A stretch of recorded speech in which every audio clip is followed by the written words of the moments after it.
Για πείτε μου ρε νταλαβερτζίδες, τι δουλειά έχουν στην παρέλαση τα παιδιά των αλλοδαπών, οποιαδήποτε εθνικότητας? Για πείτε μου ρε άθλοι, που τα έχετε ισοπεδώσει όλα, ξεφτύλες της Βουλής,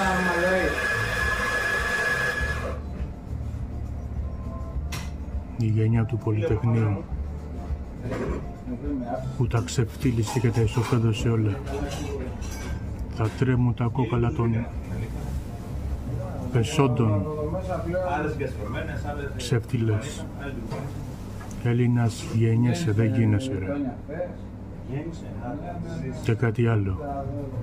Οι ήρωες πολεμάνε σαν τους Έλληνες. Ασέβη μου.